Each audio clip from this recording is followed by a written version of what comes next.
It's the weekend. It's Mailbag. It could be called MailMag this week, or Mailbag, because we've had about a million questions in from Maggie. Half of which I missed last week. Weirdly, I don't know how I did that. So we'll start with a couple that I missed. First up from Joe. Oh, I'm with Dave and Pete, by the way. Sorry, wearing your manners. But we'll just get straight into it. I've had a really busy day, so I'm dead flustered. Anyway, so Joe asked. Between bleep tests and piggyback rides, what other high school activities should Sean Dyche introduce to keep us in the Premier League? Dave, I'll come to you first on this.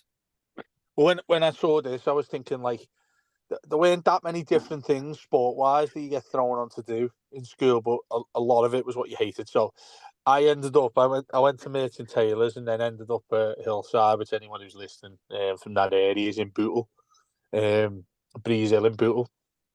So like we had a brand new gym that was built, do you know what I mean, for basketball and all that. That was brand new when we went there. Like, so everyone was buzzing off it at first, and then actually we all looked at each other and was like, yeah, we're all shit at this. What are we going to do with it? Do you know what I mean? And it's one of them things, you know, that the council do to be proud of themselves, to look at a school and think, oh, look at this amazing school. Now we can sell it based on the fact that it's really good at sport and stuff like that. It was just never going to work like that. But anyway, when you did sports day, everyone's done sports day at school, haven't they? And you ended up doing a load of crap things. So mine, being the size that I am, was shot put. And I thought that would be a decent thing for Dyche to throw into the team, would be shot put, school activity, shot put, i.e. someone like Ben Godfrey, I reckon, could probably get an Olympic medal doing that with a shot put. Plus, if we were doing it during a game, you'd be able to like snap some player, couldn't you, who's coming in close to goal and all that, if he had a shot put in his hands and just ran after it. I'd be happy for him to do that. And the second thing as well, which was on Sports Day, was the javelin. Who was asked about the javelin or the hammer? Who really give a shit about that in school? But what sort of task you've got there, if you're able to do either of those things in an Everton game, you could cause some serious damage with those things, couldn't you? And leave us creating chances. Yeah, he'd miss that, wouldn't he? That's what I mean. Oh yeah, that's true. Actually, ends up throwing it into the fans. He'd pull a hamstring on the run up. Hey, wouldn't mind him throwing it towards the board. What do you reckon, Pete? I'm going to go with one that actually probably makes sense: heads and volleys. And Yeah. three and in. The problem being is that they'd be there all day, so you just never have a winner.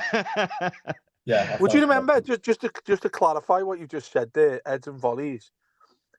Remember, we always used to start on everyone started on 10. Do you know what I mean? It gets whittled down, doesn't it? But remember when you got to 0, raw ass. You used to what? Did you call it raw ass or bare ass? Yeah, when you got to red ass. Yeah. But when you got down to North, I don't know if anybody else played it like this, but when you got down to North, you still got I forgot what it was called, but you got a chance to save yourself. I.e., if you were the first one to get down to North, you had you could either choose. You got given one header or 2 volleys, and then if you lost, then it was like a last saloon type of thing. That sounds like so much pressure. No, that's what I mean. But you're obviously on the last line of it. It was like if you ever played it, similar to when you had a game of Killer when you're playing pool or whatever. Yeah. You know, if you had your last score, if you lost it, then you were gone. Well, it was like that. We used to play. If you got down to North, you could either choose 1 header or 2 volleys. And if you got them, then you were getting red ass if you lost at that point. we used to have a thing where it was like normal heads and volleys, you'd have someone who just stand on the edge of the area where the keeper couldn't come out to and just be an ass and just flick the ball up, and you just be getting pelted with volleys all over the place. But we started initiating this little rule that it had to be crosses. So you had to cross the ball in from the right or left hand side. So it gave the keeper a chance to actually be able to catch it, which I thought was quite, that's a nice little rule. We have flick-ups. Not so good if you're like the smallest lad, which one of my mates was. But I'll name him little Bren. He was a cracking little footballer, but he was always getting the ball blasted at him, poor fella. And to be fair, he's massive now. So if you're listening, Bren, I'm really sorry. Did you play in an order? It was head volley, head volley, head volley. Oh no, we played head volley anything, head volley anything. Do you know what I mean? To whittle it down. Ooh, Was mine far too complicated than you two? You had proper Yeah, rules with yours, mate. We would just like get the ball in the goal and start Swat kicking it the as ball. hard as you Yeah, can. that's it. Yeah, Or if the keeper catches it, you're in. you're in. Yeah, I Yeah, mean that's what yeah. we played with that. Yeah, Yeah. it was hard to score an header though, wasn't it? Yeah. Wasn't there Well, something about if you did a one-handed catch, then it was like instant red arse or whatever you call it? Yeah, there was something along. I don't think it was instant red. It wasn't as brutal as that, but it was something like you lost a point or something if you headed into It's like a someone double one-handed point. or Yeah, something like that. yeah. Oh, I'm up for having a game, you know. Oh, it's the Let's greatest game going. Yeah, it organise it. was class. I Play was for hours as well. till it gets dark. Yeah, Always. yeah. I reckon the three-legged race, because I reckon the Corey's been doing that the way he like just falls apart every time he runs it. He's had one leg tied to Ghana Gay. Something, yeah. And he just can't run anymore. Joe's also asked, in celebration of Pickford getting a new contract, what's your favourite song to get the rave on? Well, I've been thinking, Give us one of your he's been my favourite, hasn't he, for some time on the mailbag. So I've gone for Highway to Hell on AC/DC. I didn't see that coming. Yeah, well, no, the only reason I'm thinking about it, there's a bit of logic for this, I think, anyway. He's signed it because it's top dollar. And it sees him to his 30s, doesn't it? And obviously keepers can play till 45 or whatever these days, can't they? But you're looking at that, the one thing he's committed to is sign for what should be the best of his career as a goalkeeper with us. So clearly he's been given top dollar, and I think he's been given that also by the board or who signed it off. They've done that to try and appease what the fans would want to see, and I don't think people with that asked. I mean, I don't know about either of you. It was like, okay, that's decent that he's staying and committing his future to it, but you only have to dig a tiny little bit deeper to think, hang on, this is only happening because he's getting top dollar. Yeah, and we want him in the fucking if we get down to the championship and all that. I think it's quite. There's a little bit of a scandal coming from that, from whoever it was that paid up for this and all that. But yeah, ultimately, let's say it's fair play to the lad. But saying Highway to Hell is thrown in because if we're going down, which a lot of people expect that we are going down, obviously the questions in the answer there. So the answer's in the question there, isn't it? Highway to Hell, AC/DC. And I love that song as well, absolutely love that song. And it's where there could be a rave. It's the type of thing where you'd just be getting absolutely pissed, rotten, listening to that song while you're around Pickford. And you just all look at each other thinking, fuck it, lads.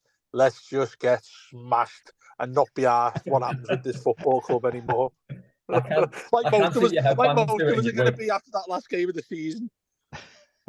Well, there's some questions on some songs we can have for the championship later, so I'll pick that one up again in a bit. Pete? Well, if I'm getting ready to go out somewhere, I've got a random thing that I always have to listen to. Jamiroquai, Canned Heat. Belter. Just to get yourself warmed up, get your dancing shoes while you're getting your dancing shoes on and all that. I sound like a proper dar now, don't I? Proper Everton dar alarm bell going off here. But yeah, Canned Heat, Jamiroquai. And in terms of something which is quite apt for right now, Faithless Insomnia. I can't get no sleep because that kind of describes how my life is at the moment, and it's also a belter of a tune. So, and in terms of like that sort of like proper like house music and all that, I don't know if anyone's ever been to. Have you ever been to the cathedral in Liverpool when they do like the Cream nights? No, I've not been to it. Cream classics. Oh, Cream classics in Liverpool Cathedral. If you haven't been, get down there when the next time it's on. It's unreal. The maddest thing is though, is that I don't drink anymore, but just to see like however many hundreds of people are in the cathedral having a bevy and God knows what else, with like strobe lights going off everywhere. But because the acoustics are unreal in there, it's like the maddest. Like imagine it's just an insane place to actually be in, and the music boss. So yeah, get down there. Into that. I think mine at the minute is Monks Night Moves. So they're a local band. I went to see them at the Casimir Storehouse or something. So it's a little room off Cas Gardens Yeah, it's only about 100 capacity. It was a belting gig. They're really good. So if anyone hasn't heard them, go and listen to Monks. Oh, Matt, you know what, mate? You are like such a cool guy on the scene with all this stuff, you know, because I haven't got a clue about what you've just said. I've never heard of anything you've just said there, and it's right in the middle of town, isn't it? What did you say? The Casimir? Casimir, I think it's called the store room. Casimir stock room. Sorry, it's called. Never been there in my life. I've heard about it, but I know it's cool if you're going We'll there. We'll go for a bevy there in the summer. Yeah, I'm happy to do that, mate. End of the season or something like that. We'll go there. Yeah, we'll have our relegation party. Yeah. Foxy, who from the Blue Room should do one of those live watch me watching the game accounts. I think someone said Keith for that, which is not a bad shout. I'm going Sarah. I don't know if anyone's ever sat next to Sarah Halpin during a game. Yeah, but it's an experience. Like it is. I don't know how long the account would last because it's an experience. But yeah, Sarah would be golden on one of them. Not that she ever would do one, but it's I reckon Sarah Halpin would pull in the viewers. Like for anyone who's sat near Sarah or next to Sarah, it's an experience. That is a great shout. Who do you reckon to get the most angry? Because that's who Sarah. Yeah, Sarah definitely. Yeah, it's funny you mention it because when was it? It was Silver's first game actually when we had Wolves away. We drew 2-2. It was when Richarlison scored his first goal as well on debut. I think it was. Jagielka sent off. Yeah, it was. Yeah, we finished 2-2. And Jagielka got sent off. Yeah, it was a horrible tackle. Like he deserved to get sent off. But I remember Wolves fans were being an absolute joke, mate. Just horrible people towards us, shouting all the Scouse stereotype and all that crap. And Sarah was next to me, and like in general, when I go to an away match, when we've been to an away game together, like we went to Brighton and that, Les, I'm generally quite quiet when it comes to what the opposition starts shouting at you because I think it'll probably piss them off if you just ignore them more than anything else. Like, but obviously, most people who go want to shout back. And Sarah was coming out with some stuff. She's not far from there, is she, Pete? Yeah, it's like Bridge North. Yeah, so it's up the road from there. Yeah. So obviously, I'm not saying she knew anyone around there. Like, but the amount of shit she was shouting at them, I was like, "It's right. Calm down a bit there, because like you're not far from me. Do you know what I mean? It's not like you're singing to them, like. But obviously, she's an absolute scouser like that anyway, isn't she, with that sort of thing, and how much she loves the Blues. She's right. She was born for the Gladys Street. I think I've said that before about. There's only two people have ever said that about Marcelo Bielsa and Sarah Halpin. Born for the Gladys Street. That girl. Telling you. Yeah, exactly, mate. So, it'd be she'd be absolutely fuming, but also, I mean, it's hard not to think that Mark Mosey would be going off his head. Because he's on his own in the park. He's not far from you in the park end, is he, Les? I don't know where he sits. So there's the few of us. So Adam's in there, Jack's in there, me and Mosey are in there. More than you think, you know. Is he? I didn't know. I only had used to him in mind that were in there. No, Jack's in there as well, and Adam. Yeah. Well, there you go, Les. That's your mission. For the next match, you've got to try and like covertly record a couple of them during the game. Mate. Just don't tell them that it's happening, and just be like, just sneak a few little clips of them. It'll be like that Irish nonce at Anfield. Do that. And I know, is that not one of the questions as well? Someone who should film themselves. That was it. Yeah, who's doing the watch me watching the game thing. Did you see him by the way when he was leaving? He was going up the escalator in John Lennon Airport, and he was literally like taking the piss out of Liverpool fans, saying like, you didn't get me this time, sort of thing. I was thinking, lad, what are you doing? More than anyone else. No one filled me in, so that's good. Well done. Yeah. I'd like to see I'd like to see our man Matt. I'd like to see him because he's always seemed to me, Matt, and obviously I've known him since pretty much we started the Blue Room, and he seems like the most calm person you could meet. But I reckon, well, I know in some of the dealings we've had over the years over various different things, I know he's got a dark side on him, Matt Jones. So I reckon filming him when we concede at the Gladys, he'd be going fucking nuts, ready to kick off. And also like obviously everyone likes a bevy, don't they? Most people like a bevy. I reckon if he turned up bladdered at the Gladys, I reckon like there'd be some action going on in there, you know. Especially the other way around if we scored as well. He'd be the last person that would want him filmed. He'd want himself filmed, but I'd like to stand there and film him just to see what was going on. And I prefer that he didn't know that anyone was filming him. Do you know what I mean? I'm actually getting quite sold on this idea now, to be honest. I've got this thing, and anyone who sits by me will know this, that the quieter I am, the more dangerous it is. Because if I get to the point where I'm not shouting anymore, or I'm not like sort of getting really wound up, if my hood goes up and I go dead quiet, it's like I'm itching. I'm waiting for like the ref to come over to like the or something, like anything. Like the players warm up in front of me as well. Like like when they right in the corner, I'm on like the end of the main stand. So when the players warm up, now if I'm really pissed off, if any of the away team players like even step on the pitch, like I'm like, oh, get off the pitch, bro. I've just got this thing in my head where it's like, get off the pitch. Anyway, so but yeah, the quieter I am, it's like the stages of fume. Like once I reach that level of I turn into that seagull, mate. I swear to God.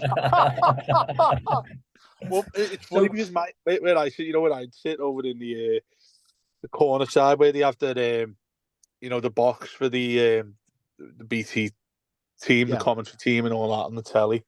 So I sit almost directly underneath that, and I sit by. It's really lovely where I sit. In fact, anybody in your family, like I don't know, an older person in your family, it's the place you'd sit. Is where I sit. Honestly, loads of older people, lovely. There's a lovely granny sitting in front of me. She gives you an Everton mint and all that. Honestly, everything around me. Honestly, it's like going into a care home.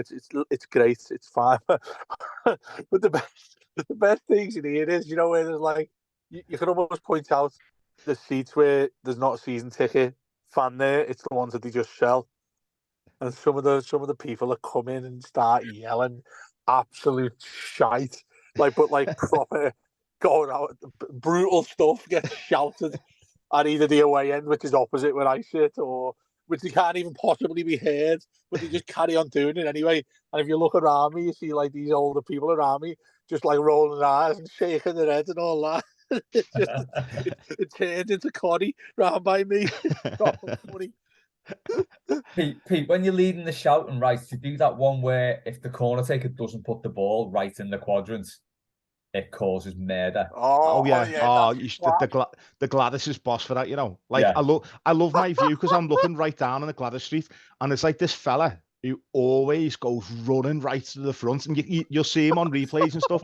But like the best ones are when say like if a player overruns, like one of the opposition is like attacking down the left hand side, and they sort of overrun it and slightly step over into like the advertising hoarding. This fella comes like steaming over, like, oh, I'm sure it's like the guy who threw his kid at that player. But the Lions actually give it anyway, like, so there's no reason for them to do it whatsoever. Yeah, but it's literally like, but like he comes steaming down like the steps. He must. I reckon he's on like row 15. This fella, he's on the front row. He comes like right down to the front. It's amazing. Mate, family enclosure's dodgy as well, This is Gladys Street. It's like I'm above the family enclosure. The family enclosure, though, that's another one. There's some like 40-year-old fellas on under 16 tickets in there. I'm telling you. That's brilliant, that, People getting in. Got some 55-year-old fellas going there fuming, going in on a 14-year-old's 12 quid ticket. How old are you, lad? 16. And everything. Just a couple of questions in from Maggie. We better get through these, else she'll probably batter me. Dyche is allegedly inspecting DCL's car for reasons why he's injured. What's the most ridiculous thing you would find in an Everton player's car, and who's the player in question? So I went Tom Davis. Chopsticks. Yeah. No, but I put like probably stereotypes to lad a little bit, to be honest with you. And I've noticed this because obviously Twitter goes a bit mad. Well, it goes mad every day, doesn't it, with the Blues? And when like Tom Davis has been getting on for his like it's almost a cliche, isn't it? He gets on just because he's won a prize or something for the last 20 minutes at least, or something like that, when we've already lost the game. And I reckon that it's Tom Davis, and he's got his Game Boy with Pokemon in it that he sits on the bench playing, up until about 70 minutes, and then puts it down discreetly or throws it in his big Hummel jacket, and then when he takes it off to get his game, and then on his way back to get back into the dressing room, he throws it back on and carries on playing when he goes to his car. So I'm going Tom Davis, or as well, and you know I needed to add this, Jordan Pickford with a leather gimp mask. What is it with your obsession with Jordan Pickford and leather gimp mask? I don't know. This, none of us know. None of us know, but I'll find out. just got this thing about Pickford and leather, haven't you? Yeah, Pickford with leather. Pete, what do you reckon? The most bizarre thing you could find in an Everton player's car. A Ballon d'Or in Neil Maupay's. I don't know. Ballon d'Or. Or just like any kind of award. Yeah. I'm trying to think. I'm stuck on that one, to be honest with you. I mean, yeah, I'll say Ballon d'Or from Neil Maupay. Yeah, Neil Maupay, mate. Fucking hell. Steven living. What's the worst thing you can imagine being on Sean Dyche's wheel of fines? Neil Maupay? He'd probably have all kinds on there, wouldn't he? Like you've got to chop up and snort a Carolina Reaper or something. I was thinking exactly the same thing. Weirdly, there'd be some like really sadistic shit like that. Yeah. Like that, I was going to say I had cleaning his toilet. Oh God. Because I reckon, you know, the way there used to be this theme that he was like in Game of Thrones type of thing, and obviously that's like medieval castles and all that. It's not actually like a modern day toilet. I reckon like there'd be some wild nights he had there with a poor curry or something like that. Ooh. And I reckon as a fan, he's given one of the lads the job to go in there with some, I don't know, some sort of ability to be able to clean it, some sort of I think, and maybe not actual gloves or anything like that to clean it. You've got to go in there and clean it naturally. Yeah, I reckon that'd be the ultimate punishment, to be honest. If anyone was going to test the integrity of the Finch Farm bogs, it was Allardyce, though, wasn't it? Oh God, yeah. They must be made. They must be made of like solid diamonds or something if they managed to survive him. Yeah, or they must have had a refit afterwards because he just destroyed them. Here we go, Peter. Here's one for you now. At what point will you choose an official Blue Room dog? Now, I think Maggie has got this as a head-to-head against Sky, Laura's dog, and Max, Keith's dog. But Dave, you've got your own contenders. And Pete, do you want to talk us through yours? Right. Well, I'm obviously gonna have to throw Whiskey Blue into the hat here. I've sent Les some pretty hard evidence here as to why Whiskey Blue is a strong contender. So I sent him three photos of many. One is him shitting outside Anfield, which I think is a belter. You know, it's a box ticked. The second one is that he's got literally a light up blue, like flashing blue lights jacket, which is like, you know, it's the most Everton thing ever. And also from when he was a puppy, I trained him to come to me when I whistle Z cars, which I don't think is going to be topped, I'll be honest with you. I've got video proof of this as well. Yeah, from when he was a tiny puppy. So when I whistle Z cars, he comes running. And I just think that, like, you know, if there's a mic, I'm dropping it right now. Boom. Dave, have you got a counter argument for are any of yours toffees or not? Yeah, Bob's a toffee because when we first got him, he's our oldest now. He's just turned 5 a few weeks ago. First thing I got when we got him was just a collar, an Everton collar, official Everton collar from the I think it cost about 20 quid rip off from the Everton website. So I got him that initially. He gets really angry watching football, so he's a dashing. So obviously this screams high hell at the best of times. All three of them little shits. But when he sits watching the game next to me, anytime I flip it, you know, when we can see the goal or even when we celebrate, he starts going absolutely bonkers. So I'm convinced these are blue. Like, Gus, who's his younger brother, doesn't care because as long as you've got a tennis ball next to you and throw it, he doesn't care. So I guess, I don't know, if you get a footy, a decent foot, like a smaller footy, because he's small dashing, then he'd be well into footy. But I'm not I'm not able to say enough that he's an Evertonian. And Lily, who's the tiny dashing that we've got, she more likes the women's team. So she's got a pink Everton collar as well. So yeah, I'd have to say Bob really, but they couldn't hold a candle to what Pete just said about whiskey. Yeah, got that very worried look of an Evertonian as well, haven't they?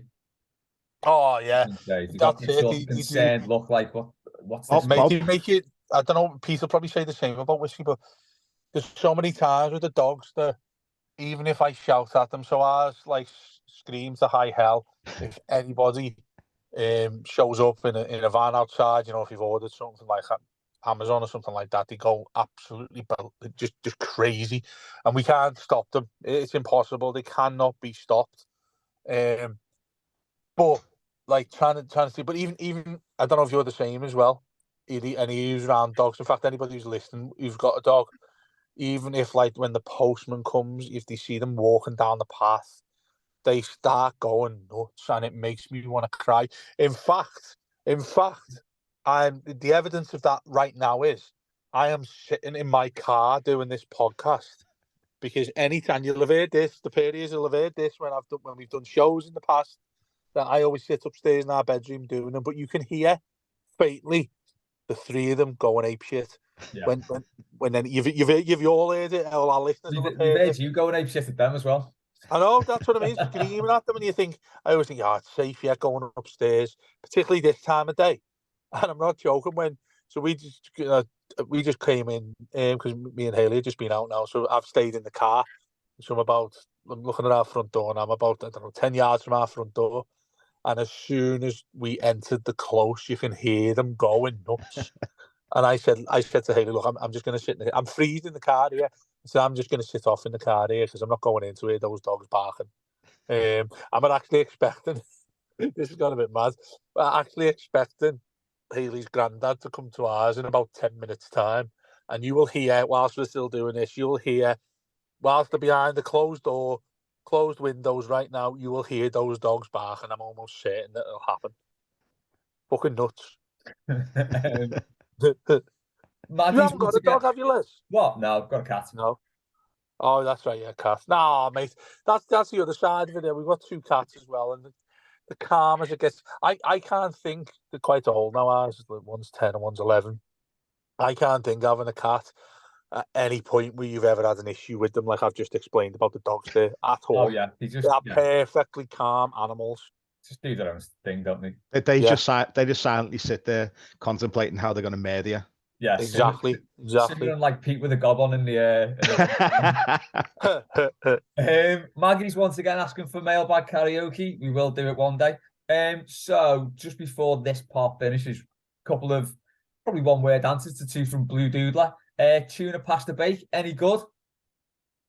Shite. Pete? Dave hasn't had one of mine yet, boss. Oh, no, because I don't understand how you can make. I like tuna.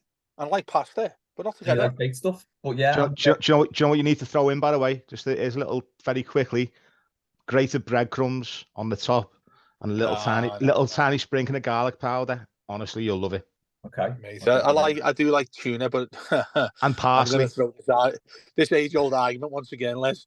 I would happily have tuna pasta bake with salad cream, nothing else. Of course, I'd throw hot sauce on it, I think. Oh, mate!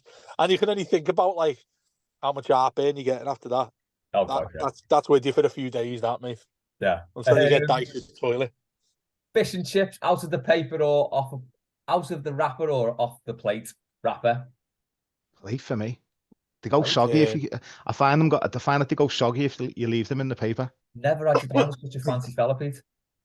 It is horrible when you've when I think they are better in the paper, but they're harder to eat and not eat paper with them. Because if you get your salt and vinegar, and obviously they go a bit sweaty as well if you get them on the way home from the match and chippy, and it's freezing in the middle of winter.